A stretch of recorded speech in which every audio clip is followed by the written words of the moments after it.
Hola, buenas tardes. Creo que ya estamos Good acá. afternoon. I think we are already here.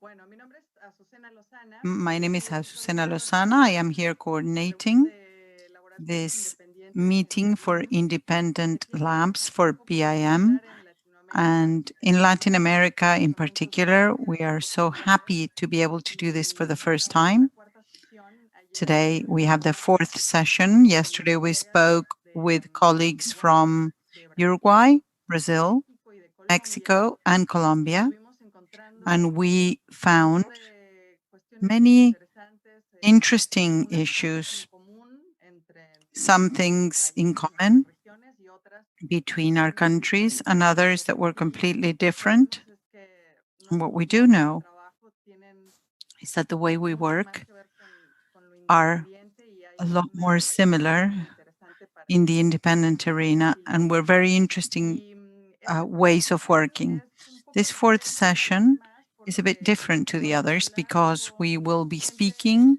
de with dos people laboratorios fuera de from two Latinoamérica labs from que outside también han Latin tenido America, which mucho have que ver also con had a la forma lot en la to que do with the trabajamos way y that con el we work intercambio de saberes and the dentro exchange de of esta ideas red de laboratorios independientes within que this network of tiene independent años de labs that trayectoria. has been working Y bueno, for many years.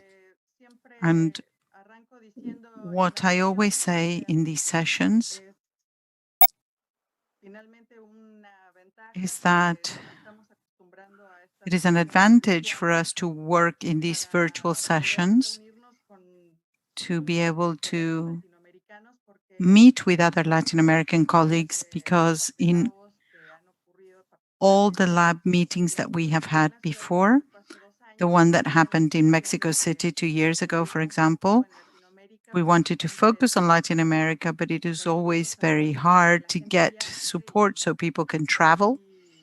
casi nadie de Latinoamérica estuvo presente And y ahora almost nobody from estamos Latin America was able to do it. And now concentrándonos en este we tema are focusing on this particular y issue, hemos and we're reunido here. además con We're all un montón able to be de amigos y present compañeros que están with friends en and esta sesión colleagues de who Zoom are part of escuchando the Zoom meeting todo lo que vamos a to platicar el día hear de hoy. about what we will speak about Bueno, today. primero voy a First, presentar a los amigos I que would like nos to están introduce eh, my que nos están aquí friends acompañando.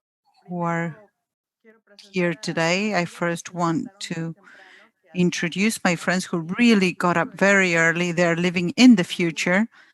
It is Monday for Como them. siempre están adelantados, They are always ahead of their time in nuestros all amigos senses. Our friends de from Canon Lab, que son Canon Richard Lab, y Richard Diana. and Muchas Diana. gracias por Thank you so hacer much este independent for making the time ellos and waking up tienen un so laboratorio early.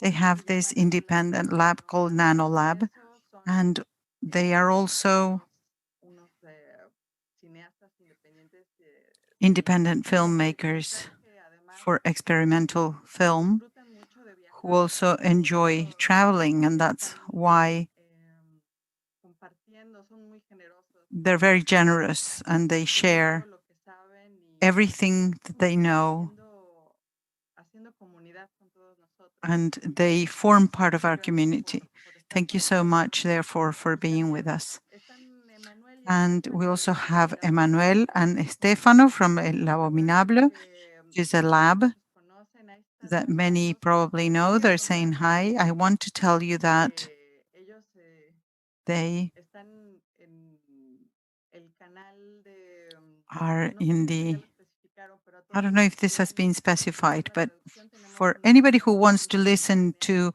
the y translation, there is simultaneous ahí interpretation. Zoom o en YouTube pueden You escuchar can la see it traducción en el canal de via Zoom or interpretar y hay YouTube todas las herramientas abajo donde dice in the toolbar at the bottom where bueno, the languages are Emanuel listed. y Estefano, muchas gracias por estar acá. Emmanuel and Ellos nos van Stefano, a thank you hablar so much de for este being modelo de here. trabajo They're que going to tienen desde speak hace about muchos this años y que además way of working es that they've algo had for many que he years escuchado and nombrar varias veces something that we have heard about many years in the hoy talks that we porque had yesterday and siempre today, es because una referencia, ¿no? they're De la always forma a point of reference periférica of y the colaborativa que peripheral tienen and collaborative way of working that they have. y además tienen mucho que ver They also con varios laboratorios en Latinoamérica, así have a que relationship with many labs in Latin America, so therefore we thank them nosotros. Yo for being here. quiero I empezar con want los to chicos de begin Labominable, with cualquiera de los dos the que team from Labominable, quieran either one of them who romper el may wish hielo to y break empezar the a hablar ice un poco and speak de el laboratorio about Labominable the para los que no lo lab conocen Labominable y for those who have never heard from cómo it, es que see comenzó how they este began laboratorio, with this lab, por qué, cuándo, quién, why, cómo, how, todo when, eso. everything. Okay, I want to say hello to everybody from Italy, but I am connected to France as well. I will speak first to say the story behind L'Abominable, but first I'm going to look back. I don't know if we have spoken about this before, but in order to get into context of how L'Abominable started, the lab was founded in 96 in Paris, but from the beginning of the 90s, 92, 93, in Grenoble, some people who are part of the performance collective opened up a place. First, it was the size of a toilet, then it was a squat house, and then they moved twice after that. But perhaps in 94, they began to invite people to work with them.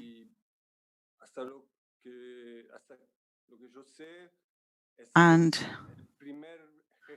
they are the first example of this model of sharing tools and knowledge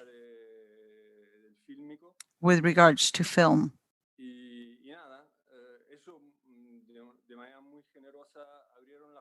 In a generous way, they opened up their doors to everybody who wanted to go. At the beginning, it was always a do-it-yourself kind of thing, and they learned and taught people who were just arriving. This was in Grenoble, and then we had people who arrived from France, different places in France, but also from all over Europe and everywhere in the world. And I went there from Turin, many people from Paris, and the founders in 96 met there. Then they founded L'Abominable after that. I can't remember exactly whether in 96 or 95, NTK, which is the name of the lab in Grenoble, because they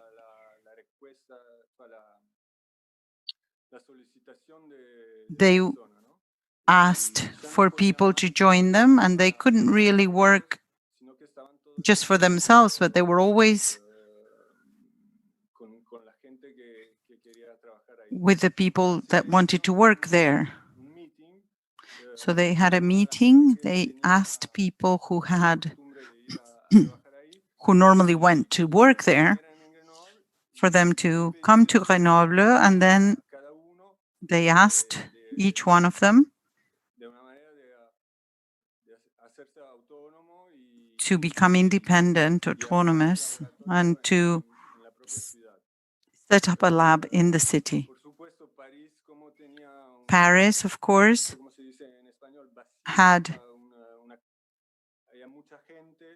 a lot of people. It was easier, therefore, to set up a group. At the beginning, it was 10 people who joined forces to find a place and to organize the tools. At the beginning, it was a very small place, Lanières-sur-Seine, in the periphery of Paris, in the outskirts, and there were not many tools. Tell me, Azucena. No, no, No, no no, te I'm escucho. just listening. And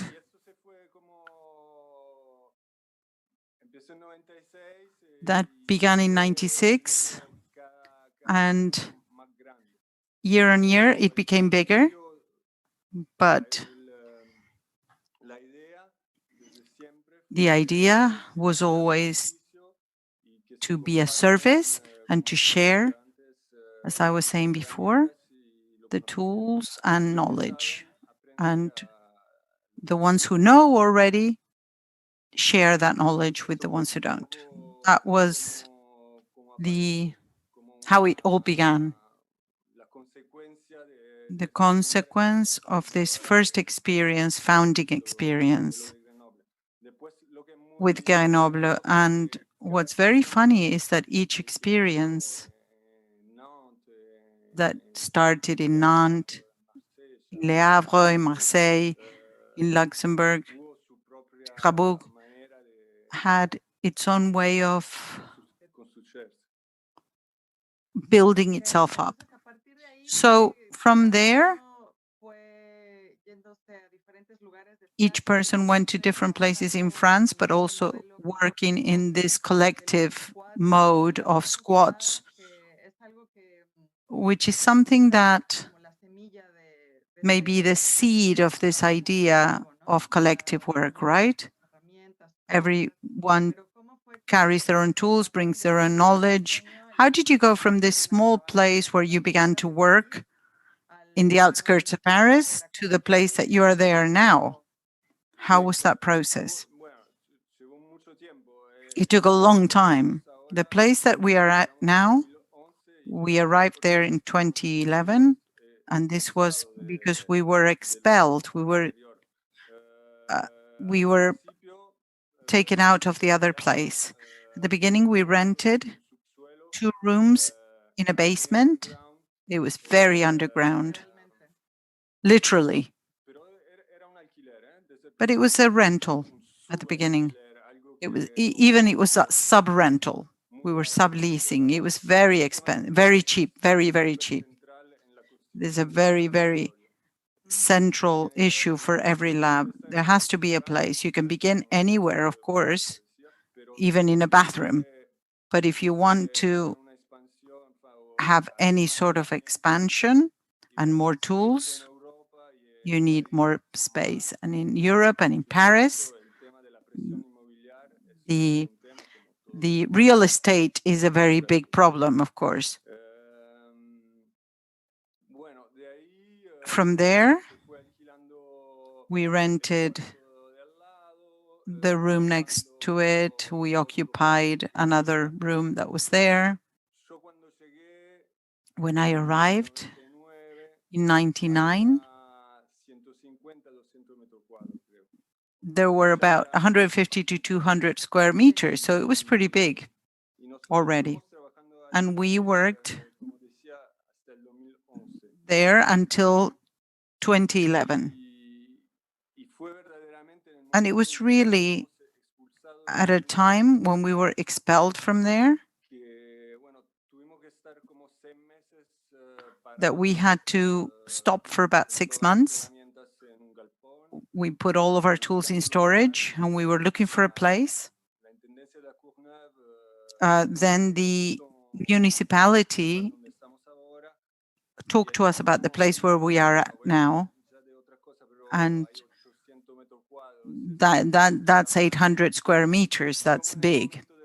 And when we moved, we asked for money from the National Film Institute, who had been helping us for the past few years with a very, very low budget. We're speaking about 10 to 15,000 euros. For the move, we requested a bigger budget to help us. They accepted, and that was the beginning of going onto a different scale because we have a bigger place, we had more grants, and this bigger place meant that there were more people who could work at the same time. That was in Sí, 2011. In 2011 was the beginning of the decadence of the chemical industrial labs. In 2012, they used to call us to give us or to propose to give us tools from professional labs. And that was also another issue that meant that the scale expanded greatly in a very few years because between 2012 and 2015, we rescued an enormous amount of tools of all the professional labs that were closing up in the outskirts of Paris, which there were more than 10 of these labs that actually closed. And that is a very peculiar situation. If you think that between the founders of L'Abominable, there were at least a couple of people who had technical knowledge that was very advanced. I'm speaking about Nicolas Rey, who had a lot to do, knew a lot about optics, and maybe Christophe Goulard, who also had technical knowledge to do with electronics, mechanical knowledge. Everything, all of that meant that something that it may be difficult to repeat elsewhere, so to speak. It was like a perfect storm. haya dentro de It is este important colectivo that gente que within tenga this collective there might be people especialidades who have para poder, specialist knowledge, sobre todo, ir al rescate de estas grandes especially when máquinas it que comes to cada vez rescuing these vamos big a ver machines that we muchos will speak de los about que later tienen on. ahí en su These type laboratorio of equipment that you para have in your lab that como for us is Disneyland like más o menos, pero bueno, Disneyland. eh, sí, What I was going to say is that before I was speaking about MTK, and there was a person there, Christophe Fouget, who was working in a photo developing lab, and he had a photochemical kind of background. But when Nicolas arrived to Grenoble the first time, as far as I know, he did not have that background. He had knowledge, but not that background. So it is passion and determination of learning all of that.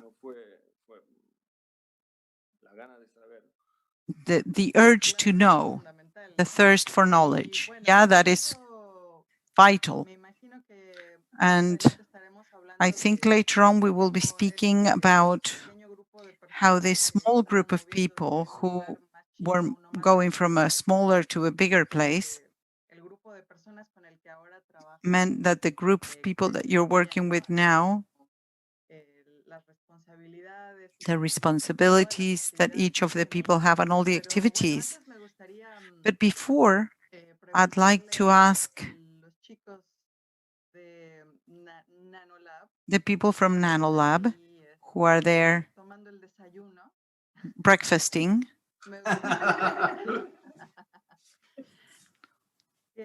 bueno, I sabemos would like to ask mm, the following. siempre todo empieza We con, know that everything como decían always nuestros amigos begins with, as our el friends from Brazil were laboratorio saying, the ¿no? Obañeiro lab, El laboratorio del the baño, lab in the bathroom. pero ustedes But armaron en su casa You set up in your home something that is amazing, a lab that is super functional. I'd like for you to explain whether you began making films or whether you began with the lab first. How how did that story go? Yeah, both of us were involved in in a thing in Melbourne in the late 1980s called the Melbourne Super 8 Film Group. Okay. And this was a really great community-based get together. Once a month we'd have open screenings, and these open screenings were really open. But curiously enough, it was an experimental film scene. I didn't know what an experimental film scene was, but I was, in my late teens when I started, when I was involved in that. But nonetheless, that was the foundation for, my experience with experimental cinema and do-it-yourself cinema. It was a beautiful time because it was before the internet, and we were able to just look at each other rather than looking comparing ourselves to the canon of the wide world. And so it was a very stimulating and encouraging environment. So that I'm sorry, Richard. Could you speak louder or get closer or set up your volume higher? Because I've got it maximum. Okay. Is there a way to set up volume higher on? I have no idea, but that's better. That's better. I can hear you better now. Sorry. Well, I'll just sit closer and talk louder. Okay. Do I need to re-say some of that? Do I need? No, that's fine. That's fine. Okay, fine. Good. So the Melbourne Super 8 group was very formative for me personally. And that went on for quite a long time for me and Diana. I didn't know Diana there, but she did actually come as well. So the lab was subsequent. In fact, the lab was born out of necessity, rather. Yeah. In those days, in the Melbourne Super 8 group days, we actually had a Kodak Kodachrome processing facility in Melbourne. Yeah. Okay. In the world, so you could get next day Kodachrome processing, which was awesome. Por correo, no? Yeah. So yeah, in those days there was no real need for doing your own. Like in the United States now, because they have so many commercial labs, they haven't been nearly as strong in the artist-run film lab scene. Of course, working with your own lab in the artist-run film lab way, you make different work, right? But this is not better or worse. It's just different, a different set of possibilities. And so the same was true of the Super 8 films that were being made in the 80s in Melbourne. They were the kind of work that you would make if you had a Kodachrome lab down the road. Anyway, so we actually met at university studying philosophy when we both moved out of working with film. But we later moved to the country and built a house. And by amazing coincidence, there was a Super 8 film group in this little town we live in. There were people that had been involved in the Melbourne scene back when we were, but we didn't know they were here or anything. And so I thought, well, let's make a film just for old time's sake. And so we put in as many Super 8 cliches as we could think of. But once that started, we went crazy and just kept making films. And then then Kodachrome finished. The Melbourne lab had gone for a long time ago, but you could still get processing in Switzerland. So that's when we decided to do our own processing. So we're completely self-taught in the processing and lab equipment world. But it's certainly one of the things that, as you know, Asu, we're very passionate about, teaching people how to do these basic things themselves, because it is understandable and you can do it. And so that's what we're about. We're about encouraging that approach. So anyway, we started Nano Lab, and it was called Nano because it was really small. We didn't know about the Banos idea, but ours was a cupboard. But because we built our house, we were able to build more buildings on our land. So we have now several lab buildings scattered around our property. So we're very lucky because because as Stefano said, real estate, everybody knows, is the issue. Very hard to get. And analog is not only, someone said analog isn't easy, but it's also not small. Analog is actually quite big. And so being able to spread out is good. I want to just also point out that we run a second lab in Melbourne, which is different from this one at our house. The one in Melbourne is a community-based lab. So it is entirely collectively structured. Okay. And it was an offshoot from Nano Lab. We tried to broaden Nano Lab, which is in the country. We tried to broaden that to build a community around it, but we're too far away. So it made sense to try another venture. So at that lab in Melbourne, we're very much at the we're very much in the same problem with regards to getting real estate. Real estate is always having, you get a nice place and then the landlord says, you have to leave in 6 months and whatever. And, a nice place will be, 10 square meters. I mean, imagine having 800 square meters, Stefano. France is very lucky. Yeah.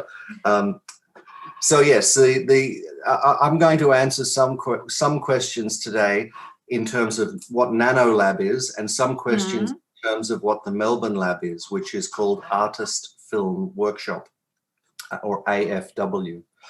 Okay. So AFW is collective. Nano Lab is really us two, but we bring people in and they stay with us in the country here. And so we have places for people to stay, and people do residencies and what have you, and then hopefully go back and do things at their own place. So we try and be that kind of resource that, as Stefano said, MTK in Grenoble was in spreading the knowledge and ideas. In fact, MTK was important to us. We didn't know about the artist-run film lab scene at all when we started. We were just doing it. Then in 2009 or 2010, Etienne and various people, Gail, came to Australia, and they came to our place, and there are other people, and no estamos solos. Yeah. So that introduced us to the film lab scene. Okay, entonces además de So besides from the residencies and from working with your own films, you also work commercially. So people can bring you film to be processed in your lab? Yes, that's right. That's what we do for money. That's how we support our lavish lifestyle. Okay. Yeah, and it's also quite interesting, the amount of people. I mean, the lab, Nano Lab, is commercially a Super 8 lab these days. We mostly process color negative commercially. And as you can imagine, 90% of the Super 8 film that we process is not particularly interesting, but maybe 10% is. And we try and grab those people and lead them down the path of experimental film. So we often send out LOMO tanks, film processing tanks to people who are doing something that is interesting, and we'd like to make it less expensive for them.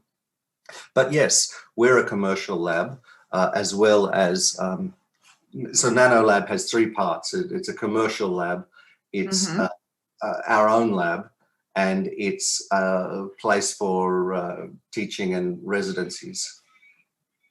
Ok, me quedó bastante claro que... Okay, it is clear to me that it is a very self-sustaining model, and I will ask you later how, especially this experience that you've had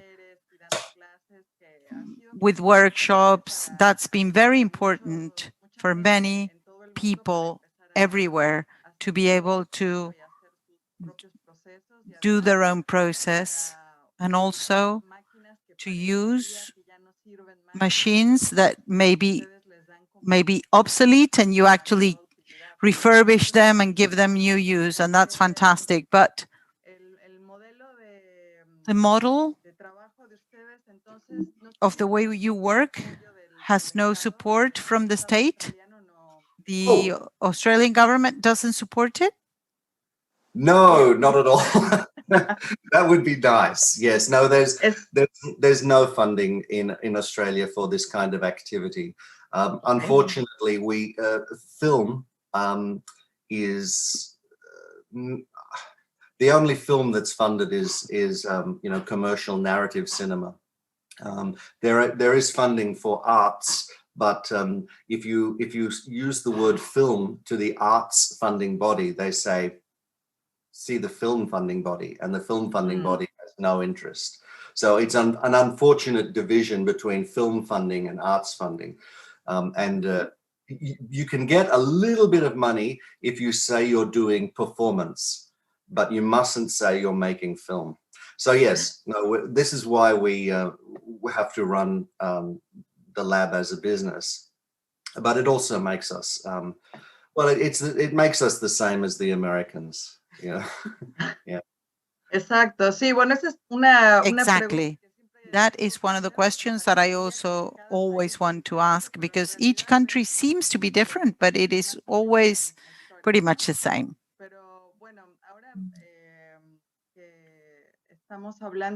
Now that we're speaking about the ways of working, I want to ask my friends from L'Abominable, what is the way you work?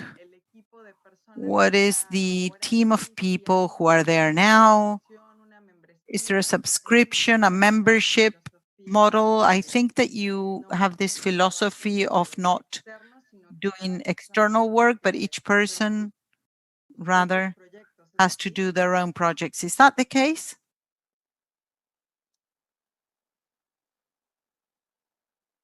You go, Emmanuel.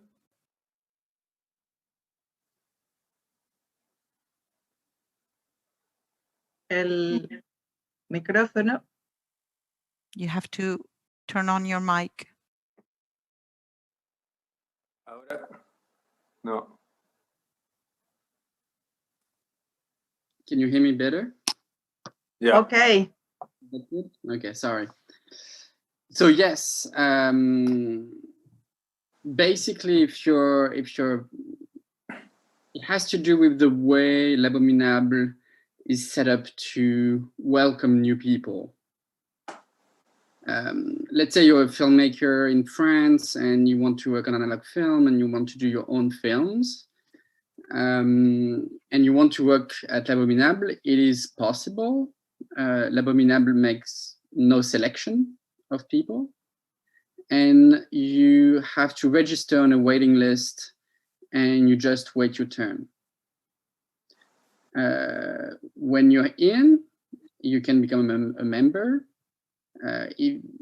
For a membership, it's going to be 50 euros every year for the first year, and then it's going to be 30 euros for the next years.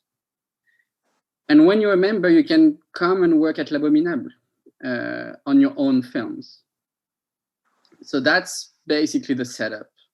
Usually, if there is not a global pandemic, we have 4 sessions per year, and with 10 people per session. So it's roughly 40 new members per year.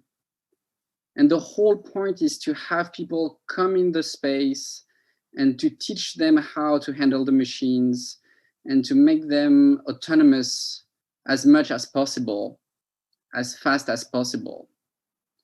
And so that's what we do. And so we don't process films for other people. That's very much not what L'Abominable does. Ok. ¿Y cuántas personas están ahí? How many como people are there parte del equipo as part fijo of the del fixed laboratorio? team of the lab? So the team of the lab is 7 people. You have 2 people working very much on administrative stuff, handling the budget, and I guess we'll talk about the budget later, but handling, also coordinating filmmakers in the space, coordinating with exterior actors, things like this. So 2 people are doing this part-time at the lab. And then you have 2 people who are actually working on the machines themselves, trying to maintain the machines, trying to repair the machines, trying to come up with new ideas about what we should do and how we should do it. And finally, you have 3 people, and I'm one of them, Stefano is one of them, welcoming people to the space and trying to teach them to use the machines and trying to have them do their own films. So that's very much the team at Labo. And we have one more person who's responsible for workshops, outside workshops, and outreach in the community. Ok, y bueno, recién nos contaban los You chicos were que en Australia, saying como that in Australia, like in los most países de Latinoamérica, no hay countries in Latin America, there is no apoyo estatal, funding, manejan state funding. So how do you handle the budget? Stefano was saying that you had some sort of governmental support from the French government. Puedo seguir hablando porque Sí, empecé claro. por... I can continue speaking about that. Como decía, As I was saying, que, what happened was that 2003, in desde el Abominable, empezamos 2003, una we began evaluación to a nivel nacional do an indication at national level so that más experimental alternative experimental film could have apoyo y subvenciones. Lo que se support decía and funds, en esa grants. época era, miren, What we were saying back then is se intentó como discurso what we tried to tell Centro Nacional de la the Miren, entity that looks after film. We try to say that with a short film se puede budget, you can actually do películas o many films, or you can set up a place where you can go muchos trabajos. and do a lot of different types of La idea work. fue, So the idea en aquella época, como way back when implementar was to la implement posibilidad de tener un subsidio para the possibility of having a subsidy for the films también para las and also que for the structures that produce film. y bueno, algo se logró. And we managed to get somewhere with that. Diferencia de otros lugares donde Um, tal vez mucho más simple it is much easier to get grants for films. acá en Francia logramos Here in France, we managed to esta subvención. have this grant. Fue también And at the beginning, it was for a couple of other labs in France, but of course, the bureaucracy meant that it was a great big change, and in some way, we agreed to play their game. And as I said before, when we moved place, we got the grant, and then it's what people always say, if there's money, there can be more money. And what happened is that now we have a grant from the region, from the municipality, and we are speaking of a budget of over 100,000 euros. I think it's important to have an idea to have a scale of how much money we're speaking about. But of course, when there is money in an association or a structure, things change. I mean that at the beginning, each person gave their time freely.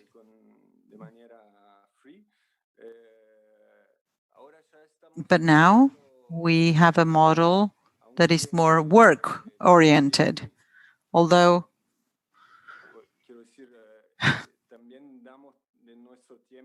we also give our time besides from the time that we bill for, so to speak. So it is a daily job, but it's also when you have this financial aid, you are more responsible, of course. Now, it is a challenge. It is another, because when it is collective and there is a budget, everything becomes a bit more complicated, right? Or not? Yes, it could be. So that's why we have meetings twice a month, and we also always have two fundamental principles, which is the collective management of the lab and the non-selection. But I don't know for how long we will have this non-selection principle, because it is something that always expands, I hope. Can I say something about the difference? So Labominable made a choice at one point that other labs in France, not all the labs in France made that choice. And I think it's very important to keep in mind that even if money can transform the collective, we all come from a background of collective places without money. So we all have that experience in a way, all the people working with Labominable today. And that means that we have a way of doing things and a way of thinking about these things that is very specific. Claro, esa experiencia es muy importante, Of ¿no? course, this experience and background is very important to be able to have gone through organizations with no budget. I want now to get Nanolab's experience with regards to the model, which is a bit of a moving model. Besides from having performances and showing your films, and I am a big fan, you're always making the most of your time to do these workshops in festivals and other places, and also you share your knowledge and you're always inspiring people to do this do-it-yourself kind of thing, which is a philosophy that's very Latin American. And I want to ask Richard and Diane, what is your experience in traveling and roaming and doing this exchange of knowledge?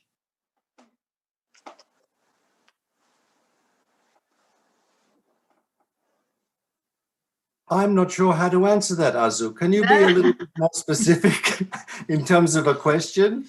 ¿Cómo fue que se volvieron itinerantes, que se empezaron a mover? How did you become roaming and go into other places to exchange ideas, to exchange knowledge, and to give workshops, and not remaining static in your own lab in the field? How did that happen?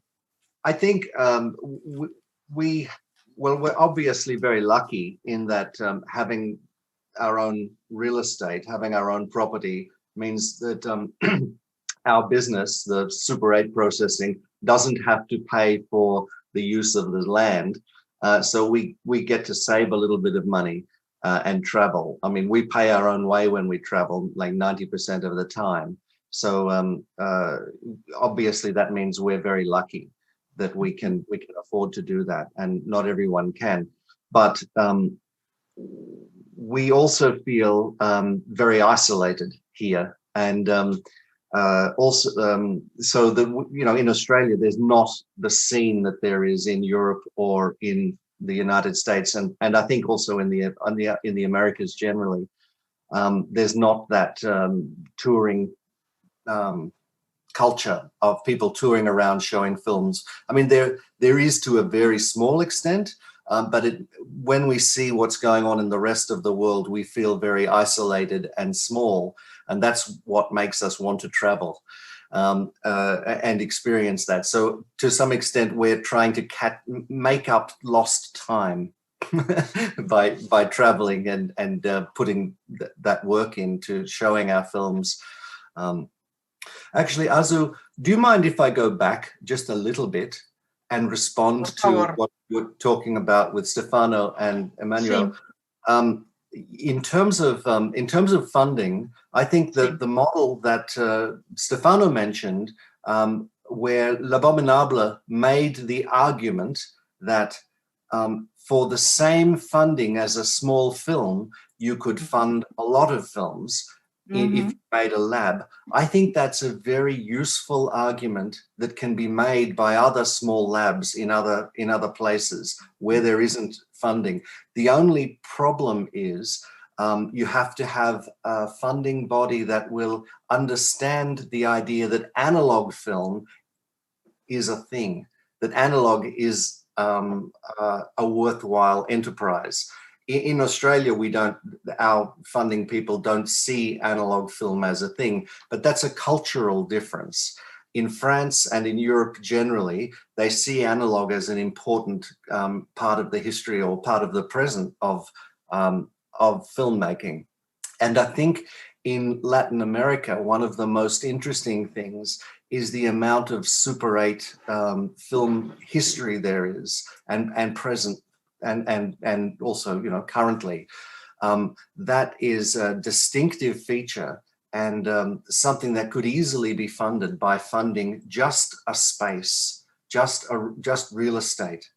As both Emmanuel and Stefano mentioned, once you get funding to run an organization like a film lab, it can change the dynamic and become difficult to negotiate between the people, right? But if you had the funding just go to real estate, then the people wouldn't be being paid, and so there wouldn't be this dangerous potential for people to say, why should I do a workshop?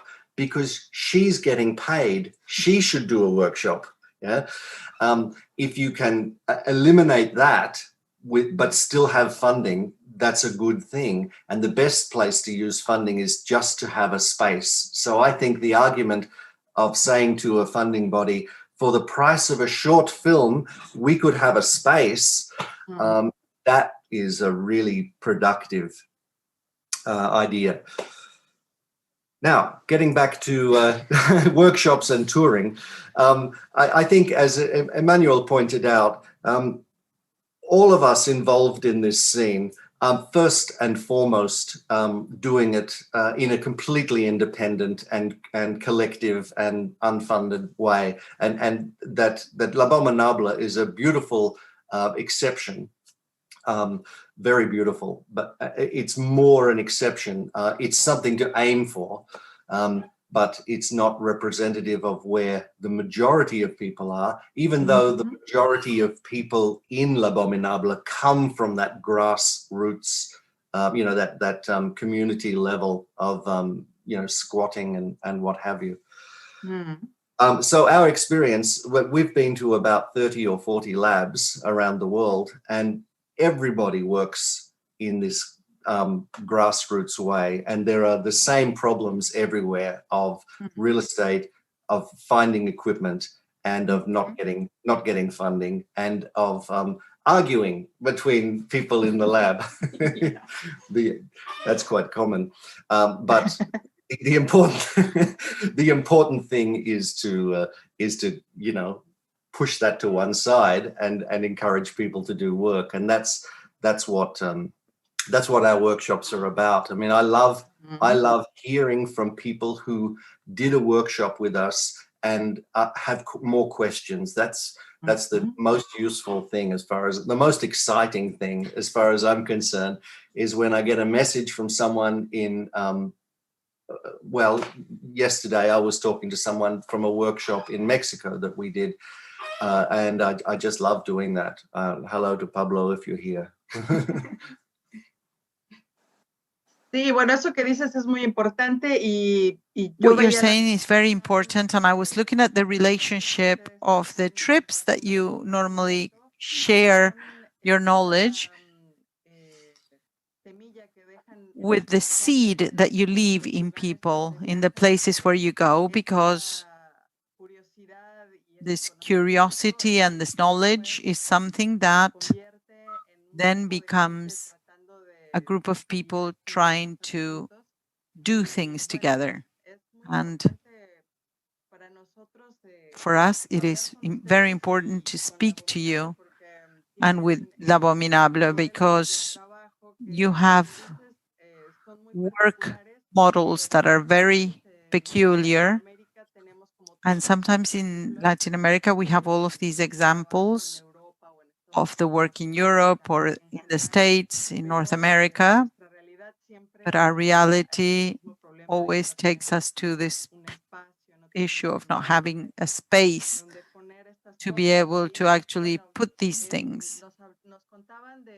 You were telling us about the machines that in Paris you were able to rescue from the commercial labs that closed. With all of the people that we spoke in these meetings, we know that in Latin America, almost everything was trashed. It was very hard to rescue anything. It is very interesting. Before I ask the France people about the machines you have, what you are doing with regards to the places where you go and where you try to do new systems for these machines to keep working, it is very important for all of us. I don't know if you want to say something about that. Bueno, algo que está relacionado a eso que me parece súper Something that is related to that is the work that was done at L'Abominable, rescuing the manuals. Every time we get to a lab, one of the first things we do is to take the manuals that then are scanned and that are mostly at film labs, in the lab's web, because is what we have then in file form. Nicolas always says when something doesn't work, something in the geek vocabulary, read the fucking manual. which is read the fucking manual. If you don't understand. Es verdad. If you don't understand, it is true. That's where you should begin. Que sea un esquema eléctrico o Whether it's an electric panel poner en ruta o es un programa or a program que hace andar tal máquina, no sé qué. to run a machine. Bueno, el tema es muy largo porque It is a very long cosas que entran adentro. story because there's many parts of it. Por ejemplo, For example, la cuestión de quién puede the issue of who can repair the machine. sé que Richard I know that Richard did a lot of things and restored many machines. lo que es muy interesante es What's very interesting is also how the tools and Diana, herramienta digital pueden how the digital tools can integrarse a estas be máquinas que a veces integrated into these machines that sometimes come from the 50s. algo And hacer. there's something that should be done because, of course, Como decir how can I say it? todo que fue el desarrollo The development, the technical development of the analog was stopped in the 90s. Perhaps it was at the beginning of the 2000s. We didn't have digital. So that is a shame because there are things that can be done that are amazing. And I think it is one of the phases, but in many labs, each lab is trying to implement mixed tools, like making an optical printer work with a program, etc. Now,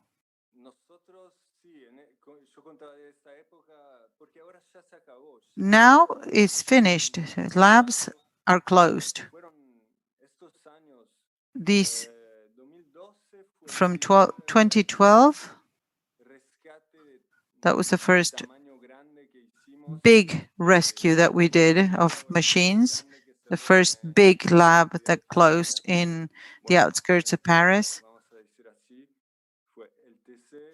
It was LTC lab, and it was unbelievable for us. I'm going to add something that we haven't mentioned, which is that we all work without money, but also we are all filmmakers. We're all filmmakers. For us, from L'Abominable in 2012 to get to that lab, which had just closed its doors 6 months before, and by coincidence, we had the chance to go in, and there was so much material. It was unbelievable. And the first time, we arrived with my car, then we went back with a truck, and then with a bigger truck. We really were able to get so much material, and we're still working with the different film cans, even the nuclei, the machines, everything we rescued in the hundreds. The nuclei can be found now. Some people sell it for €3. I don't know what he means by nuclei. Sorry, Richard and Diana. It's a core. Core? Core. Score? Yes. Okay, sorry. Yeah.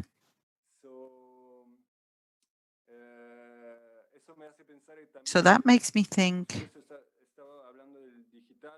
I was speaking about digital, but anything to do with 3D printing and the other big chance that we have for our labs. That is a fantastic help for sometimes they are hard to find these things. Yes. Yeah. Do you want to get a virtual visit of L'Abominable? Let's see, because you were asking about the tools that we have. Sí. Okay. Abominable, you can do pretty much everything from processing Super 8 manually in reversible black and white to copying, do a 35 millimeter sound copy. What we don't have is to do Dolby sound. We only have a mono machine on 35. I know, but that's important because if you're doing 35, you want a better quality sound. And it's what was done in all of these years. It's been 25 years or more. I agree. You should aim for that at L'Abominable. It exists. You should aim for it. Yeah. It's just, Go for it. It made me laugh because it's so aspirational. Like that would be so great. But I mean, I'd like to pick up on something else you mentioned, Stefano. You talked about the digital, new digital do-it-yourself technology like the Arduinos and these sorts of things. And they are really empowering. For instance, with regards sound, to take that example, it's quite possible, quite easy to make an Arduino device that will synchronize with a film projector to give you digital sound. The only problem is that you have to carry that with you. If you have a 35 millimeter print with sound on it, well, you're fine. You can go to any cinema. Whereas with a DIY solution involving an Arduino little circuit board, which is very small, you have to carry it with you. But I still think that is a beautiful thing. And I think I know you do too, that it's the little digital components you can build these days can transform your resources, what you've got available. If you have just a Super 8 projector available, using a little Arduino and some small tools, you can make an optical printer. I mean, people have done this forever, but it's much easier now because you can do the little digital coupling between camera and projector. We love, in fact, fixing machines, improvising solutions when often people will have half a film printer and we think, well, how can we make that into something that works? What can we fake up using little digital tools or bits of string to make into something that can function?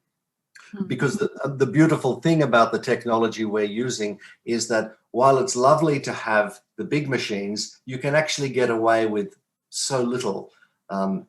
You can get away with just a Lomo tank and a projector and a camera, and you can do printing and all sorts of interesting things that way.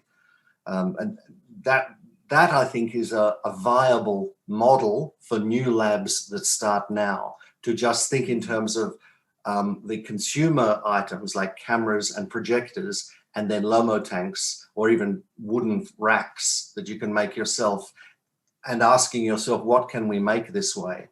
Because you can make optical printers, contact printers, and that's all you need. Oh, you can make a sound unit that goes with a projector. So yeah. Sí, eso suena mucho mejor que nuestro That sistema sounds a lot better than our system of putting the digital track and doing 1, 2, 3 and pressing both buttons at the same time. I think that philosophy that you are speaking about of being able to think in a hybrid way and in something that can be accessible, I believe that is what we need in our small labs in Latin America. And also, as we were saying yesterday with Elena from Mexico, sometimes we have a machine that arrives from California because it is next door. Yes. And you know these machines that are right there, and you are like the doctors for these machines, and you were there listening to their heart and changing the lamp and stuff like that. But to have the chance of being able to access, to rescue a big machine that we thought was dead, and also to be able to do hybrid technology that can help us to solve these problems. Also, with regards to these formulas, I'd like to ask something that has been mentioned in these meetings with other labs in Latin America. In some areas, I need, it's very complicated to get access to film and to chemicals. I can imagine that you don't have this problem in France, right? But perhaps, not that you can't find it, but how do you organize to do this collective purchase? Richard and Diane will tell us how they do it from Australia, but tell us first from L'Abominable how you do this. How do you access this collectively? I'm worried that it's going to be very, it's very boring, and we're going to look like we're very privileged as well. The fact of the matter is that, as much as I am aware of, we don't really have any issue finding the raw chemicals. We never had any problem at Letna, which is another smaller lab as well. So it's not a question of scale. And as far as Kodak products are concerned, we have a deal with Kodak, and it's getting more and more difficult to deal with them because they're more and more reluctant to do the work. But entonces no era personal con nosotros. También tienen So it wasn't personal with us. They also have problems with you. Yeah. No, Me siento mejor ahora. I feel better having it's not heard that. personal. No. It's not. But still, we're able to get film a week after we order it, and I know it's we're very, very lucky in that regard, and we have a discount for the members of the lab. They can order themselves to Kodak, but as members of L'Abominable, they do have a discount. But we've been sensing that it's becoming more and more cumbersome, more and more difficult. They're making more and more mistakes in the orders, things like this. And we're also working with Orvo, which is a company based in Germany. And yes, and we are trying to buy in bulk to have as little shipping cost as we can. But I feel like for this discussion, our input is going to be very limited because we are not running into the very real and very important issues that you have. Está muy bien. Bueno, Rich, voy sí. justo a agregar que I want to add for an anecdote, for a story, what happened with Kodak goes on the wave of film. I think in 2015, they closed all of the offices, and we, in Europe, we only had an office in London, Kodak. So we have, then the contact was in London. That was the only office left. And now, For the past 2 years, they opened an office in France, and we have direct contact with somebody who speaks French. But to say that it's part of the movement. Richard and Diana, do you distribute the film itself, or how do you do it? Do you make the chemicals yourselves, or do you buy it? We do both with regards chemicals. Like 95% of the chemicals that you need are available in every country, but there's a couple of chemicals, like maybe 2 that are, or 3, that are hard to get and need to be smuggled in. Even in Australia, we can't get, for instance, the color developer CD2 and CD3. So I buy that when we travel to Europe, and I buy it from Andec, because Kodak will sell it, but you must buy 25 kilograms. I think 25. Anyway, it's a big drum that you have to buy. And so I think in terms of Latin America, the situation is the same. To get hold, you can get hold of 90% of what you need, but it's the last little bit.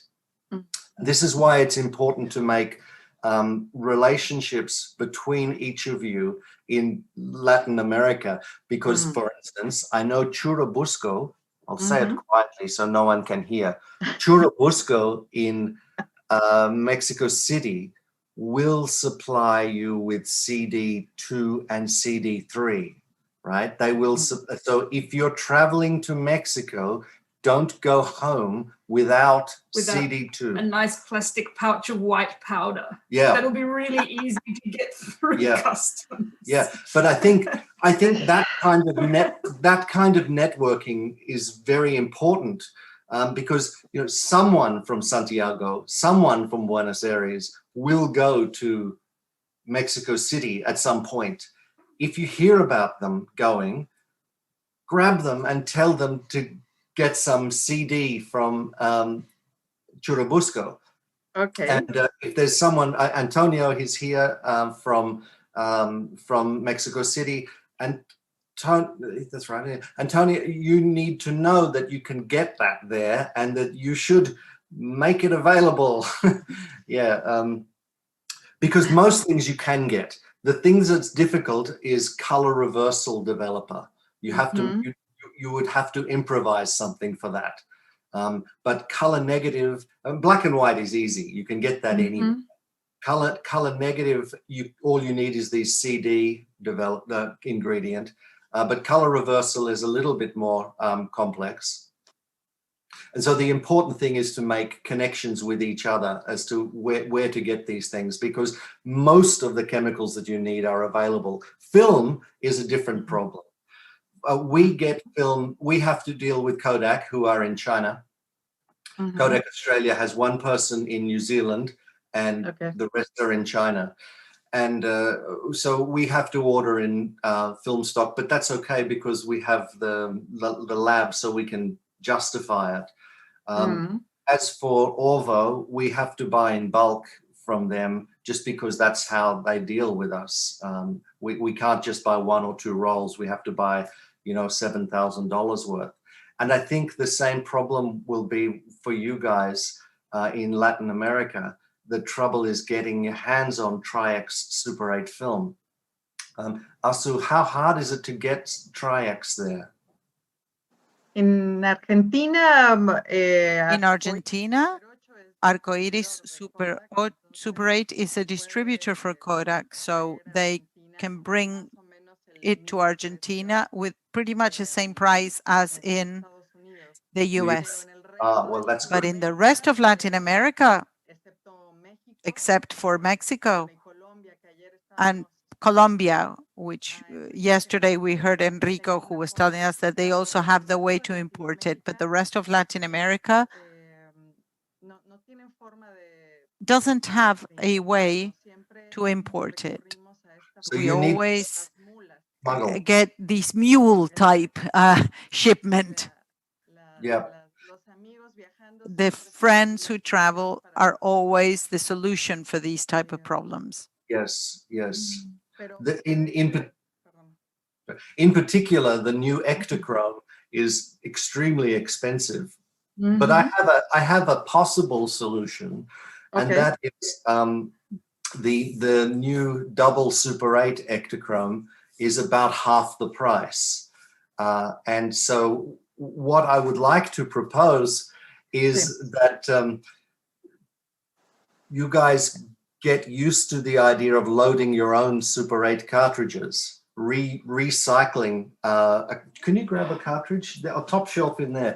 Recycling Kodak cartridges and loading them with Ektachrome Super 8, because color reversal Super 8 is a very beautiful thing, and it's just a matter of reusing one of these.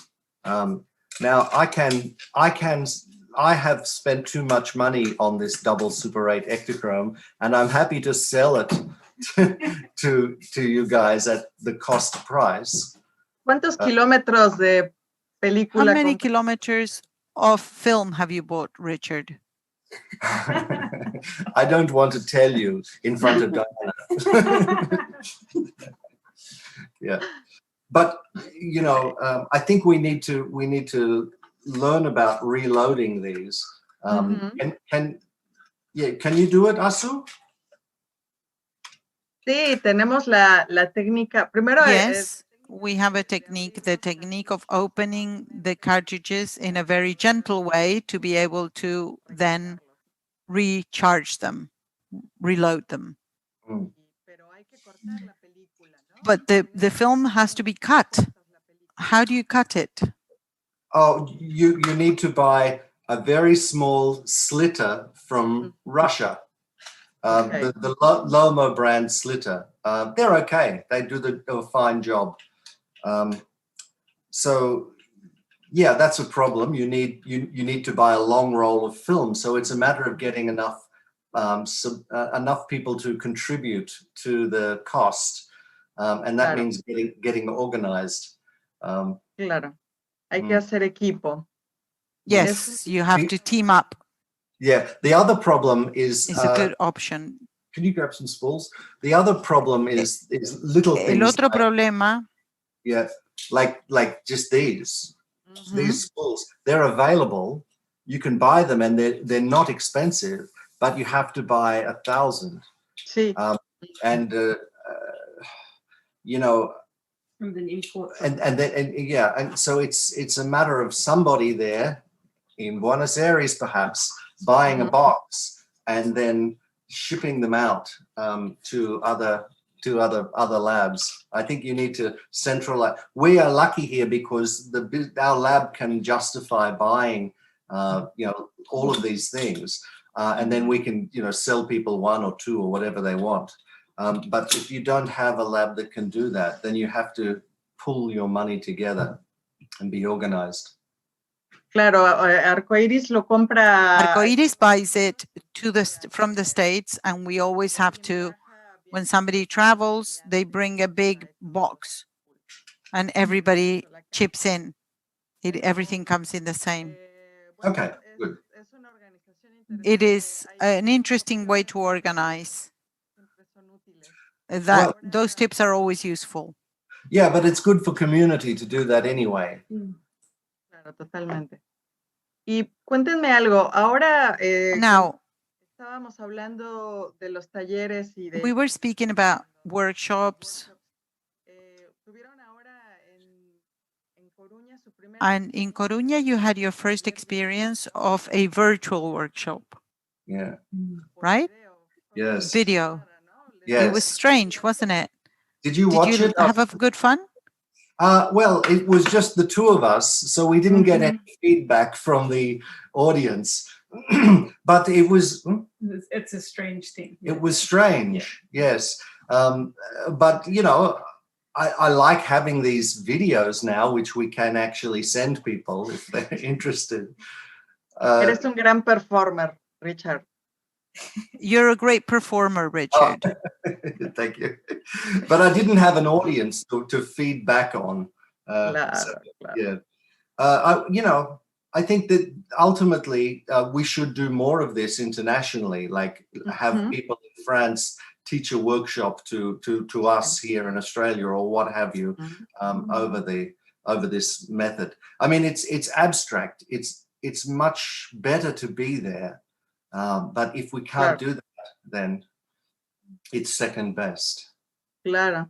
Bueno, ahora me gustaría preguntarle a Emmanuel. Now I'd like to ask Emmanuel, you were speaking about the fact that you and Stefano were in charge of teaching people who arrived at the lab, to welcome them and to show them the machines and all the things they can do. And I wanted to ask whether in your lab you have workshops or some kind of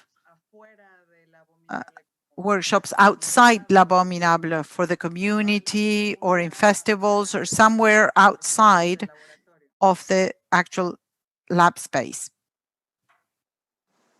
We have very few workshops at L'Abominable because this is not really what we do. But I want one of the reasons for this is that in Paris, you do have two different run artist labs. And you have L'Abominable on one side and you have L'Etna on the other side. And if you're a filmmaker and you want to try Super 8 or you want to try 16, and you want just to do a workshop to see if this is your cup of tea, you do go to L'Etna to do this work. So this is also almost like a collaboration between those two labs on that level. And what L'Abominable does more often is more community outreach with very specific groups. But those people are not filmmakers and they won't be filmmakers. This is more about the community around L'Abominable. And that's what we are trying to do, and we should do more of this, are kind of like internal workshops for the members, by the members. And we're trying to do more specific things. But these are, for multiple reasons, these are a little bit difficult to put in place on a regular basis at L'Abominable. Okay. So I just wanted to say something about the fact that L'Abominable is very much an exception in the network. Okay. And I think it's a good thing. And I think that the workshop example gives us an idea that, for example, in France, there can be just only one L'Abominable. This is not reasonable to think that the French state is going to give that much money to all the French labs. So what we need to do is that we need to have different roles in the community and people being able to go from one place to another and to have their own practice through that fluidity through space. And I think that's very important. Bueno, Okay. voy justo a agregar que I wanted to add that in reality, at the beginning, the workshops were the only way to sustain L'Abominable. We carried out workshops, especially with schools. But are you talking about film schools? No, smaller, younger. And of course, as the filmmakers asked for more, and the budgets began arriving from elsewhere, when we chose to give less space because we didn't have time to do everything. So we gave less space to the workshops. And we can also speak about something that is specific to this time and to what's happening, is that for the past 2 years, we have workshops that is done in the film school, the best film school in France, so to speak, once or twice a year in a different way. But last year, the camera students of this film school came to L'Abominable to do a course of sensitometry, which is something that has to do with the fact that we are taking charge of the whole scale. Even film schools, the teacher that taught this particular thing retired, and there's nobody there to teach this anymore. So they come to L'Abominable. Bueno, entonces el So vínculo con la universidad. the link with the film university is interesting. También quería preguntarle a, This is something I wanted to ask Richard. ya nos hablaste de You've already spoken to us about cómo es la cosa en Australia, como que how things work in Australia. otros laboratorios, pero cómo There are other labs, you've told us, Australia but es una cosa muy Australia is very como que particular está en otro because it continente, is in a different pero continent. It's almost like another planet. So what is the link with the other Asian labs or the region? Does that? Yeah, we try and make as much of a connection with the rest of Asia as we can. Obviously, there are a few established artist-run film labs. I'm thinking in particular of the one in Seoul in South Korea. And Diana and I have visited there many times, like 8 times or something, and done workshops and fixed their machines and learned things from them and enjoyed their company. The other biggest lab is the one in Jakarta in Indonesia. And they, like all labs, they go up and down in terms of the amount of activity. At the moment, they're here, but they're going to go back up.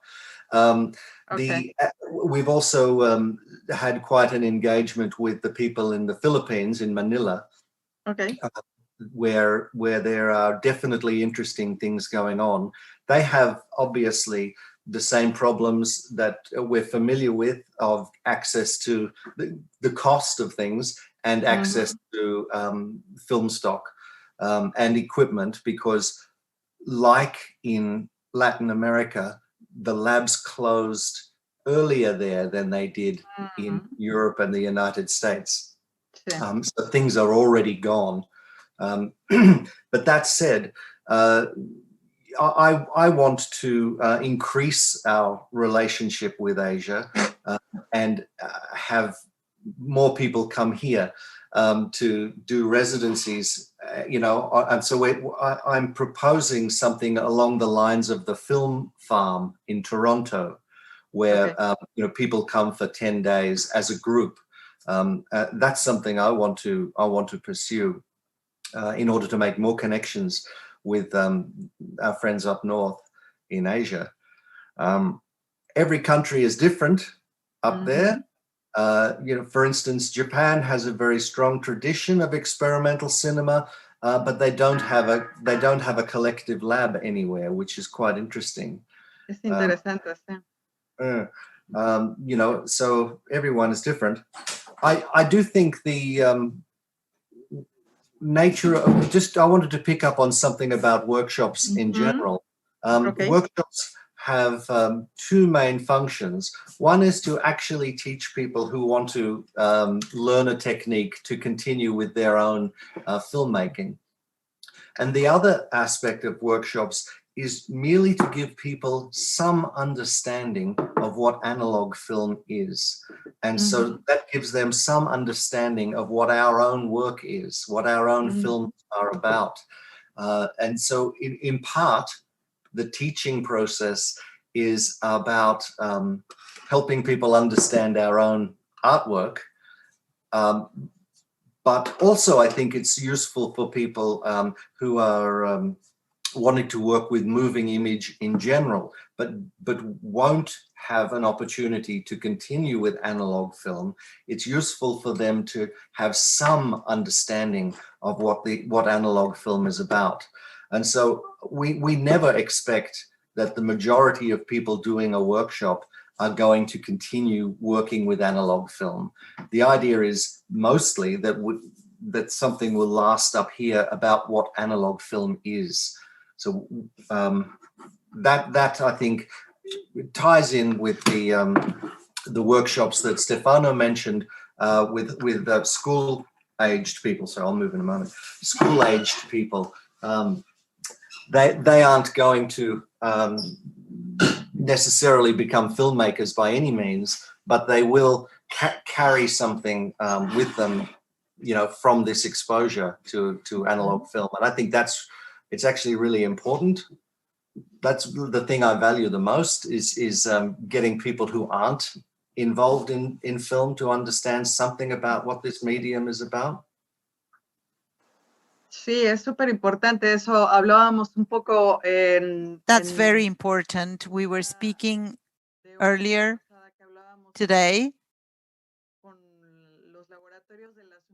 with the labs of Argentine and Chilean universities that it's not enough to teach, to use the tools, but that we must also learn to work on the different times that analog requires and the difference, especially when they are younger students. That is something that I think people are interested in more and more. Do you have a volume of, you process a lot of film, right? You have a lot of customers in Australia, but the truth is that we only know your films. I want to remind you that in the BIM webpage in the program, there are some links of the films that each of the labs uploaded. There are films from NanoLab and from Labominable. Richard, Diane, do you want to talk to us about the films that you chose for your program before we go to questions? Yes, in particular, I'd like to talk about a film made by our friend from Jakarta, one of our friends from Jakarta, Adit, I forget how to pronounce, Marto Diharja, that's right, Aditya Marto Diharja. He came and stayed with us for a couple of months, and while here he made his film that we put up there called Row, Row, Forward We Go. And I'd like to encourage you to watch that one in particular. It was filmed in Jakarta on some very old film stock from that they found at the old commercial lab there that they had access to for a little while. So the footage is quite, it is a little bit degraded and what have you, but I think it's a rather beautiful piece, a very meditative and slow piece about his feeling of his predicament with regards to film in Indonesia. So please watch that. Otherwise, the rest of the films that we uploaded are just some of ours. I guess we did that because specifically it was a NanoLab request, whereas we could have uploaded films from Artist Film Workshop in Melbourne, and perhaps we should have. Sorry. Está muy bien, Richard. It's fine, Richard. And Emmanuel and Stefano, tell us what films you chose for your program. I don't know who wants to speak about that.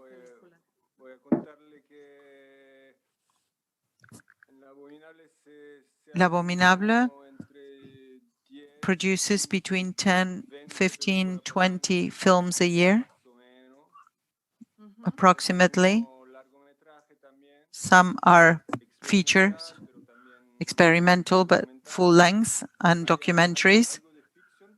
Some fiction, performance pieces, of course.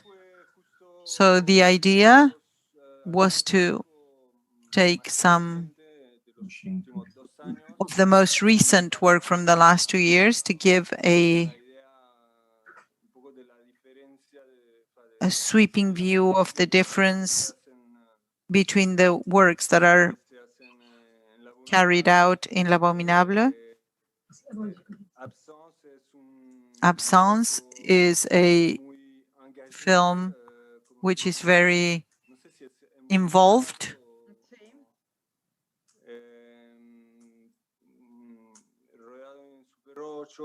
It was filmed in Super 8 for a filmmaker collective that works in the struggle context, and they process.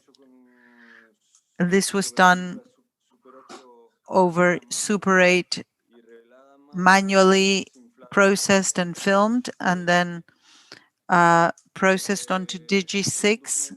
There is a documentary by Alexander Rigol, which was filmed in Latin America.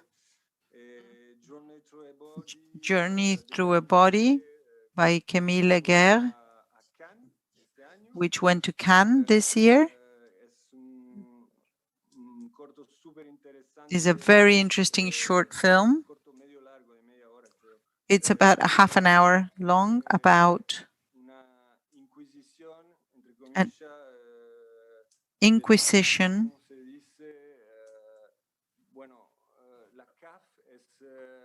of the CAF, which is the institution in France that gives aid for living quarters, but every year they do a poll, an interview, where they try to find out about you, and that's when you go something which is pretty Kafkian.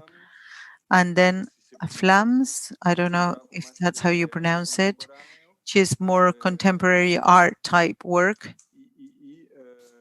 And my film, Jérôme Attinger, which is a 35mm black and white optical sound film done with an experimental musician. It is a documentary take, and that's it. Thank you. Okay, I think we will make the most of these few minutes that we've got left. I know there are a lot of friends who are connected here who probably want to ask something. Can you help me? Can everybody open the cameras to see if anybody wants to ask a question? Asu, I just thought it might be of interest to some people to see a new thing that has happened for small gauge film developing in the world, and that is a processing machine, a very small processing machine that has been made by someone in Ukraine, in Kiev. Yeah, and it's for sale. He makes them for sale, and they cost about $6,000. That's a lot of money, but it's a fraction of the cost of a big machine, and it might be possible at some point for if some funding was available for one of these machines to be brought in. The beautiful thing is it will do any process. You can do black and white, negative, reversal, color negative, color reversal, print. So it's very small. ¿Tienes una ahí? Very small. You have one there. Yes. Oh, es un robot. Yeah, it's a very okay. So. Pero, ¿Cuánto tienes que How pagar al do you have to pay the person in Ukraine, and then you have to pay for the shipment of the Correct. machine? Yes, that's right. So You the get 10% discount. I don't know, sorry. He said something in the middle. yeah, I get 10%. Yes. comisión, verdad? Oh, I am a fan of. I'm very much supporting the project of him making these machines because they're very powerful. They would make it possible for instance, a lab to generate money by processing Super 8 quite easily. So anyway, I just wanted to point that out. It exists and it's not so expensive, but it's still a lot of money. Now you can have the microphone back. Ok. Bien, esta es la famosísima máquina de This is the very famous ucraniano Víctor, se llama. machine of the Victor, the Ukrainian. Ya, se volvió Which we first learned about in Brazil. claro. Bueno, qué bueno que ya tienen su máquina en casa. Fantastic that that machine is there with you. ¿Me ayudan Can you help me a ver si to hacemos see las preguntas, if we con can ask the micrófonos questions abiertos? with open mics? Si alguien tiene ganas de Does anybody preguntar want to algo ask a something nuestros amigos, aquí estamos to our friends? escuchándolos. Mientras alguien se anima, While estoy somebody leyendo, dares to break the estoy ice, leyendo, a I ver, am reading here en el chat, in the chat. hay algunos comentarios. There are some comments. Hola, nos gustaría hacer una Hello, we'd love residencia. to No sabemos go si for a en residency. Australia o en We Francia. don't know whether to Australia or France, Laboratorio but del from baño the en lab, Chile. the bathroom laboratory in Chile, Laboratorio del Baño. ¿Ustedes hacen residencias Do you do en residencies París? in No, ¿no? Paris? No. No, pero No. como decía Manuel, No, but as Emmanuel was saying, there is no selection process, so you can also put your name down. Cuando salgan en el sorteo, And entonces when ya se van a if your name comes up, you just have a waiting list. espera And normalmente. how long is the waiting list? y como decía Manuel, antes de la As pandemia, Emmanuel was saying, before the pandemic, eran más o menos, it was about, bueno, flotea, pero estamos entre 6 meses. it fluctuates, but it's between 6 months and a year. Bueno, entonces calculen 2 años más. Calculate a couple of years then. Oigan, pues Well, creo que if nadie está preguntando I don't nada. think anybody wants to ask a question. Nadie se anima. Nobody dares to ask anything. A ver, voy a ver la lista de los que están conectados y voy a hacer I'm como going to look at the list escuela y los voy of a- everybody who's connected, and I'm going to play teacher, and I'm just going to call out their names. A ver, levante la mano. Let's see. Bueno, acá hay un Raise your saludo de hand. Tetsuya, Here's nuestro amigo Tetsuya, japonés en Río de our Japanese friend who is in Rio, is saying hello. Janeiro, que quiere He's hacer saying hello to Nano Lab. y- Come on, And ask the question, T-Unit. Exacto.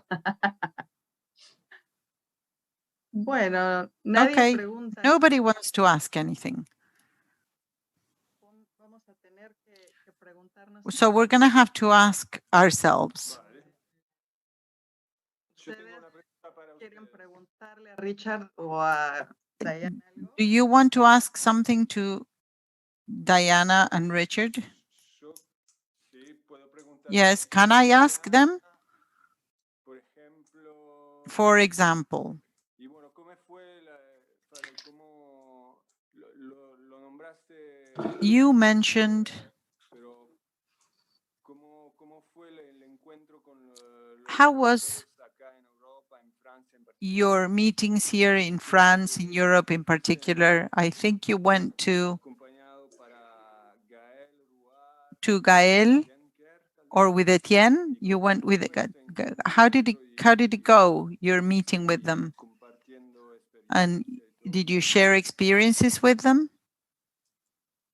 Yeah, I mean, we've been to MTK in Grenoble a couple of times. It's obviously I learned a lot. The first time we went to MTK was I think the first time I'd had to work in a lab other than mine, and it made me feel really dumb. Because I didn't know where anything was or how to do things. And so I think it's actually really a really good experience to go to someone else's lab, and it opens your mind in ways of doing things. So yeah, I mean, I do recommend it. I don't know what else to say, Stefano. Yeah, I don't know. Yeah, it was to talk about that. The idea that when you go to another lab, but I ask to you, but I can ask to everybody of us. But I think it's a really important way to discover how to work differently, and also to share. It's, I mean, so important. Well, I find it interesting that different continents work differently. For instance, in Europe, you generally use Kodak formulas more than we do, which I find interesting. That was an experience that you all, for instance, use D94 for black and white reversal, whereas the tradition I came from, we use a different developer. I mean, it's not that interesting, but it was Richard? a little bit of a mind. Which one do you use, Richard? Oh, well, I use D19 because I'm a simple man and I like to have just two developers. I have D19 for everything and D76 for just black and white negative. Yeah. Okay. Yeah, so it makes life simple as opposed to having to have many developers, but it is technically more correct to use many different developers. Somebody asked on the General Trigan, I'm sorry for the pronunciation. How much does the Ektachrome cost? I can only speak in terms of Australian dollars. In Australian dollars, a 50-foot cartridge would cost $40, 40 Australian. So that's, I don't know, that's what it is. ¿Y cuánto cuesta un Ektachrome en dólares australianos? How much is a Ektachrome in Australian dollars? In Australian dollars, 70. Okay, para entender más o menos la diferencia. In order to understand the difference between... Yeah. Okay. Tetsuya has asked me to talk about the lab in Seoul. They're called Space Cell, and they've been around for quite a long time, I think more than a decade.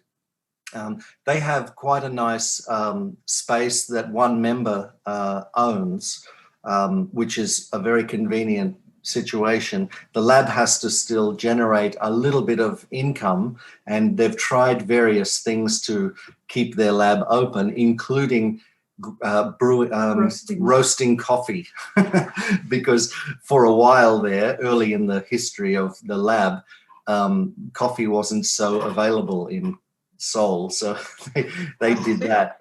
Yeah. Good roasted coffee. Yeah, but times have changed now, and that's no longer worth doing. So they have a nice space. Their community, like all communities, goes up and down, and they have a small printer, a small Bell and Howell contact printer. They have several JK optical printers. They use Jobo processing tanks rather than Lomo processing tanks. Well, they prefer just bucket processing in their darkroom, and they'll do 400 feet at once in a bucket. In one bucket. You've never seen anything like that. Wow. Yeah. And they just hang their film like a lot of people do, like this, which is not the best way to do it. They have a big animation stand. They do a lot of school teaching, like to school age students, which generates interest and money. One thing that they have there is a good relationship with the festival, Exis, that runs once a year. And they always have a lab program in Exis. I do recommend at some point, if you can, going to the festival. It's a great festival and the food is fantastic. And also the rice wine, if you like that. Yeah, someone has asked, do we process films from other countries? Absolutely. We've had film from all continents, including Antarctica. Oh. And Greenland. Yeah. Okay. Someone has asked, oh, sorry. Someone else asked about the perforations of the double Super 8 Ektachrome. It is the same perforator that Kodak use. Kodak put all of their film that ends up as Super 8 goes through double Super 8.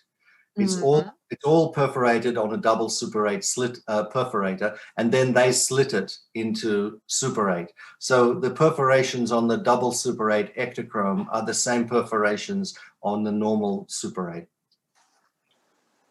But there may be issues with the Ektachrome. Me doy cuenta que el Ektachrome, esta nueva... I realize the Hectachrome, this new generation of Hectachrome always has problems because it gets sort of stuck. You have to hit the cartridge. Do you know why this happens? Because Super 8 isn't perfect. Super 8. Yeah. Me encanta esa respuesta. I love that answer. Yeah. Super 8 Ektachrome is a little bit thicker. The emulsion is a little bit thicker. Okay. So you might notice that the film base of the new Ektachrome is not the same base as all of their other camera films. And I think the reason is there's two possible reasons. One reason is Kodak no longer make acetate themselves. This is the reason why. Do you think? Yeah. They sold their acetate making machine. But the other possible reason is they were thinking about Ektachrome as a Super 8 product. And I think they might have realized that the thicker emulsion was going to have trouble. As it happens, it still has a little bit of trouble, which is very unfortunate. If you load your own Super 8 cartridges, what I suggest you do is put in less than 50 foot. If you put in less, it's likely to have an easier time going through.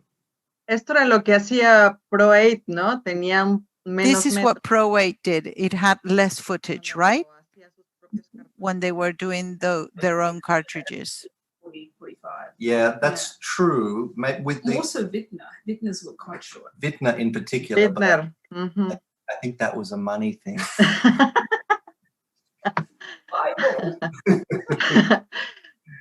Qué indiscreto eres, Richard. You are very indiscreet, Richard. Yes. Here we are having another question for Emmanuel or for Stefano, whether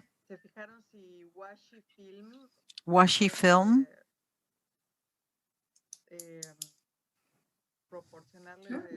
can give them 16 mil film. I don't know what washi film is. I don't know. I have no idea. Nothing. Well, actually, the guys from Saint-Étienne, Grand Lux, organized a meeting. En español, Stefano. Sí, perdón. Sorry. Hace un par de años. A couple of years ago, the people from Saint-Étienne, which is a city at the south of France, who has a lab and a film theater. It's a spectacular place called Grand Lux. They organized a meeting and they invited the Washi Film people, but I don't remember what the problem was. But it was the support, I think, was the problem to do the 16 mil. But it'd be interesting to keep talking. Ahora hace un tiempo que no me lo Okay. cruzo. But we haven't spoken to them for a while. They're based in Brittany, and I'm from Brittany, so I will investigate. Okay. Buenísimo. What do Y- Fantastic. Washi Film do? I think they're making films. Creo que hace, It's 135 sheet for 120. Oh. Parece What? que hay un link en el chat. there is a link in the chat para poder to ver see what they do, el sitio de Film to see Washi. their website. Mhm. Eso no sé. Y así todos nos enteramos bien. So we can all find out what it is. Ok, y Jorge de Arcoiris Super 8, que bueno. Jorge from Arcoiris Super 8, who will also be speaking on Tuesday Sobre with regards los to laboratorios en Argentina, pregunta the Argentine labs, asks for both labs the following question. What amount of Super 8 are you processing monthly, approximately? Can I start? Por favor. I've got the mic on, yes. We do, I don't know monthly, but weekly, We're doing about 300. about 12. She tells me 350 a month. Yeah. Wow, es mucho. ¿Y por That's qué a nunca lot. vemos películas Why así? don't we ever see Australian films in Super 8? ¿Dónde están? ¿A Where dónde are they? Where do they go? Yeah, look, Advertising. the Yeah. majority of the customers are not doing interesting things. Like they're doing skateboarding and music videos and Ah, weddings and Fashion. fashion. Yes. I wish it was all experimental film. I would put my price down. Yeah. bueno, pero eso es mucho para moda y todo eso, publicidad. That's a supongo. lot for fashion, and it's a lot. 350 a month. It's a lot. ¿Y ustedes, It's chicos, crazy. And París? you guys in Paris? So we should say that we don't do color negative on Super 8 that much at all. The way we work is that we do black and white reversal or color reversal in the Lomo tank. And Sí. then people working on color negative are usually working on 16 millimeter when they are at Labominable. So Okay. we don't process that much Super 8 at all. Like maybe 10 a month, something like this. But we should say that we do process a lot of 16, and that's basically what we do. Same. I had a look, and last year we did 27,000 meters of 16, and so that's the kind of volume we're talking about. Wow. Sí, creo que Super 8 estamos I think Super 8, we are between 1,500 and 2,000 meters a year, and 35 between 3 and 5,000. Okay. 2 kilómetros por año es la velocidad. So 2 kilometers a year, that's your speed Comparado con compared to Nanolab. Aprovecho para preguntarle I want to ask Richard and Diane. Richard, dijiste que Richard, you said te había llamado la atención que en that you were surprised about the fact that in Latin America, we had this tendency to keep shooting in Super 8. But I wanted to ask whether you can say something that has piqued your curiosity after visiting our labs in Latin America. Well, I think that is the most striking. Am I? Oh, sorry. No, I'm not. I'm not on mute. No. No. That is the fact that Super 8 is so alive. Super 8 reversal is so alive in South America or Latin America. I think is the most striking thing. Super 8 for projection. Yes. Yeah, with an audience live. Yeah. Which I much prefer. We much prefer it. That is, that is exciting. Whereas color negative Super 8, not so much. Yeah. So, I mean, I think great. That's what's happening there. I mean, obviously Super 8 reversal is a very quick way to work, and it is something you can do without printing and post, production. You can just tape things together. So, I mean, I would, if I was there, I would really embrace that as a feature. I think the thing that I'd like to see would be a way, like a central place where people could blow up Super 8 to 16. And it can be done. It can be made so easily. A Super 8 to 16 mil enlarger. I want somebody to do that. Yo también.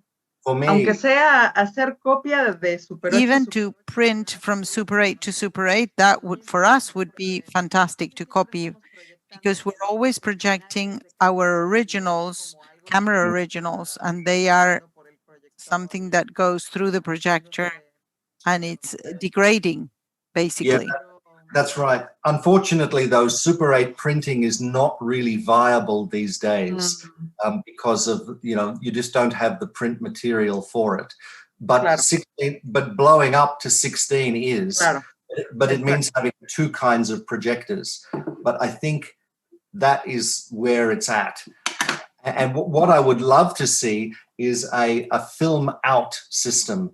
We have a film out system here for going from video to 16 millimeter. At the moment, you can either do color negative or black and white print, but we can't do color print. But I think if we get to the point of being able to do color print, I think it would be great if there was someone down there who would take our system and make it available as a way of copying the films. You'd shoot on Super 8, transfer, and then print out to 16 millimeter print stock, because 16 millimeter print stock is very, very cheap. Compared to Super 8, 16 millimeter print stock is much cheaper. Sí, es verdad. Bueno, yo creo que... Yes, that's true. I think we are over time. We finished up asking ourselves questions, and I think we are at the end of our session. I want to thank everybody and ask the people from Laboratories whether they want to say something for the closing of this session, and then Richard and Diane.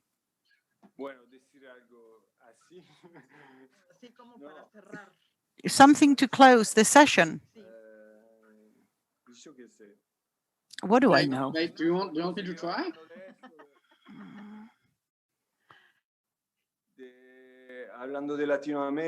Speaking about Latin America, you know that with Joana Rusola, we founded the lab in Uruguay, in Montevideo. And working in Super 8 is fine.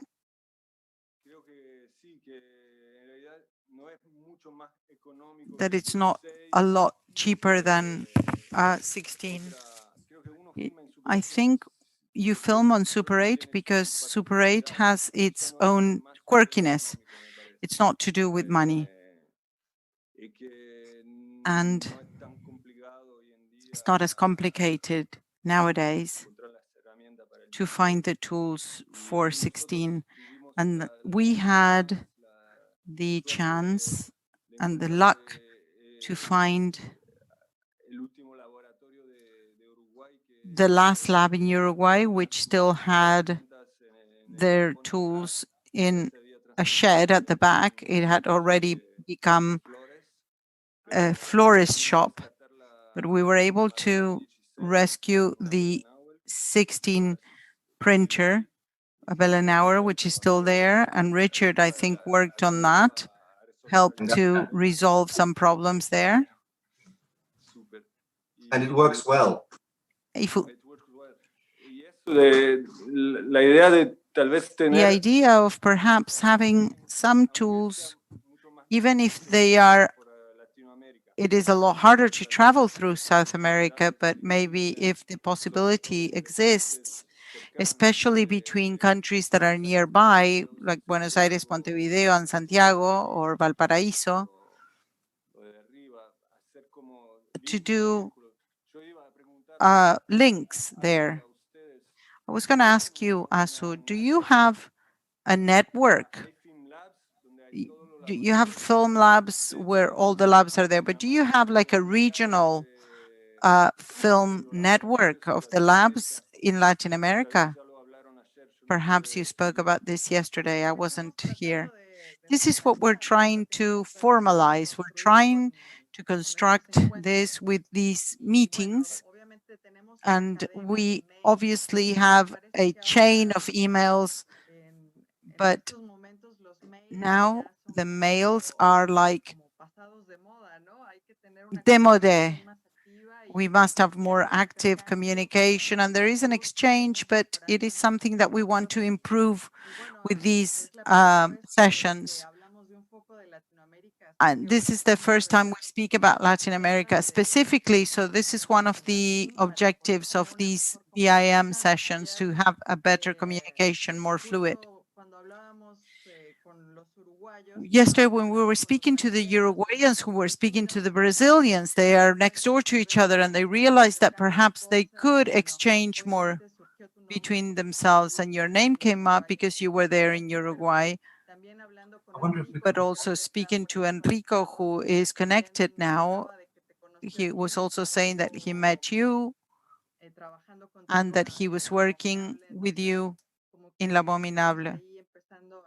So we are beginning to draw these new maps of internal relationships with other labs as well.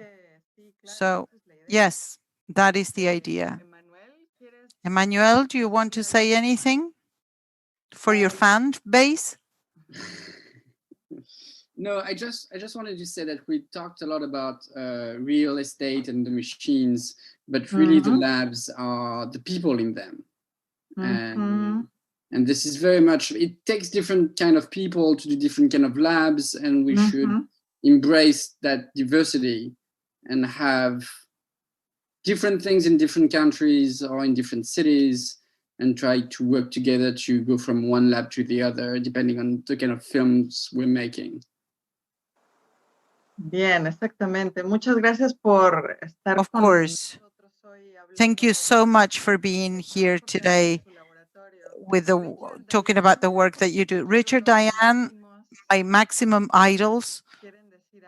Do you want to say something for closing?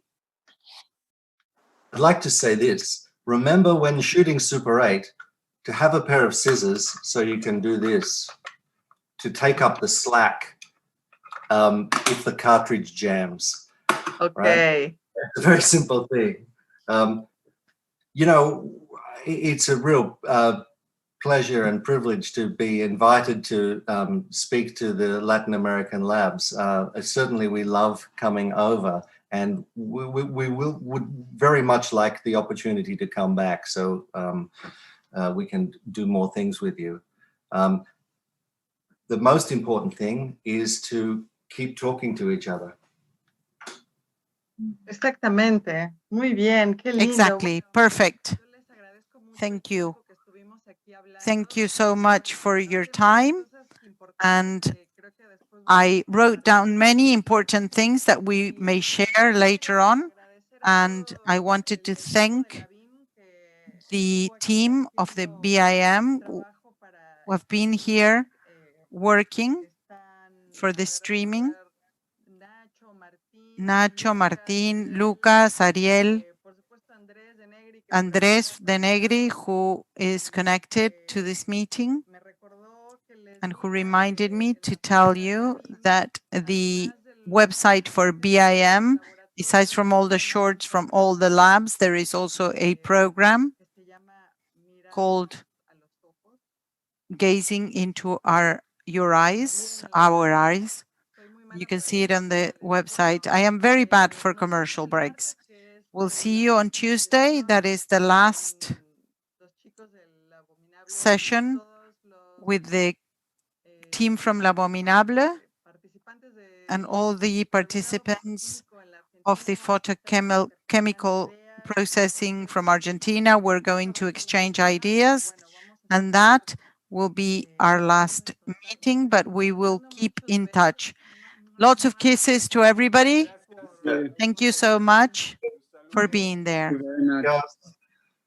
Thank you. You can go have a nap, Richard and Diana.